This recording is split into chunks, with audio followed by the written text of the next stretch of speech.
ህዝቢ ትግራይ ኣብ ሓድነቱ ሰሚሩ ብምትሕላይን ምድግጋፍን ባህሉን ታሪኽን ዓቂቡ ዝመጽእ ህዝቢ ከም ዝኾነ ምስ ቴሌቪዥን ትግራይ ጻንሒት ዝገበሩ ኣቦታት ሃይማኖት ይገልጹ። ናይ ትግራይ ስልጣነ ውጽኢት ሕብረትን ሓድነትን እዮም እምበር ብተናጽል ብውልቀ ሰብ ዝስርሑ ዝተሰርሑ ዝተረኸቡ ውጽኢት ኣይኮኑን። ዓበይቲ ታሪካዊ ስራሕቲ እናሰርሐ ዝመጽእ ህዝቢ ከም ዝኾነ ናይቱ ጥበብ ናይቱ ስራሕ ዓሸራ ዓበይቲ ምስክራት እዮም፣ ህያው ምስክራት እዮም ማለት እዩ። ምትሕግጋዝ ምትሕልላይ ምርድዳ ባህላዊ እሴት እዩ። ከምኡውን ሰብኣውነት ዝገልጽ ኣካያይዳ እዩ ማለት እዩ። ስለዚ ዘርኡ ከቐጽል ክነብር እንድሕር ደኣ ኮይኑ እቱ ክነብረሉ ዝኽእለሉ ባይታታት ክመቻቸው ክኽእል ኣለዎ። ከም ተጋሩ መጀመርያ እንቋመቶ ኣብ ስብእና እዩ። ትግራዋይ ኩሉ ሰብ እዩ። ንሰብ ንምሕጋዝ ሰብ ምዃን እኹል እዩ። ምስ ባህልና ዝጠበቐ ናይ ክብርታት ኣለዎ እሴት ንብሎ ማለት እዩ። ክብርታት ኣለውና ማለት እዩ። ናይ ምትሕጋዝ እሴታት ከም እምነት እውን ምክፋል ሓደ ናይቲ ሃይማኖታዊ እሴት እዩ።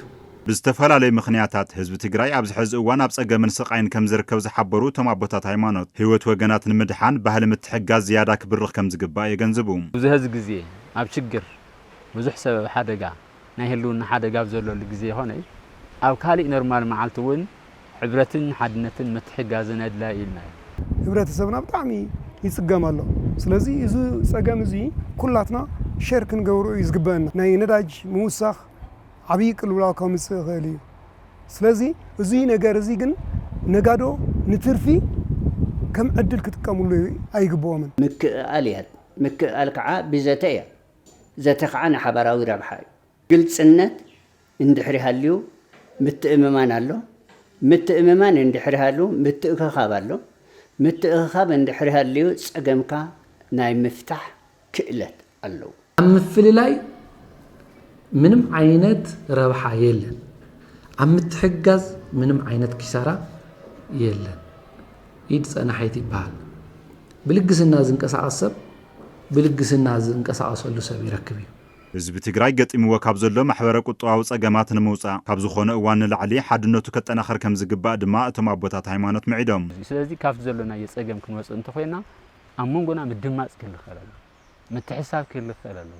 እቱ ችግር ዝበጽሖ ኣካል እዩ ናተ እዩ ኢሉ ካብቲ ወጽሒዎ ዘሎ ጸገም ንኸውፅእ ናይ ባዕሉ ኣስተዋጽኦ ኩሉ ክገብር ተሎ እዩ። እቱ ሕብረትን ሓድነትን ዝግለጽ ማለት እዩ። ኣብ ሓድነት ውሽጢ ጅግንነት ኣሎ። ኣብ ሓድነት ውሽጢ ሓልዮ ምርድዳ ምትሕግጋዝ ኣሎ። ብእምነት ይኹን ብፖለቲካ ብማሕበራዊ ይኹን ብቁጠባ ወይ ብስነ ልቦና ወይ ብባህሊ ሓንትን እያ ናይና ሓይሊ ከም ተጋሩ ሕብረት እያ ውህደት እያ። ጥሙር ምትሕሓዝ ሒዝና ምእኹልነት ዝቐለበት ትብሎ ዘለኻ ሕምብርቲ ናይቲ ንደልዮ ጉዳይ ናብኡ ክንመጽእ ንኽእል ኢና።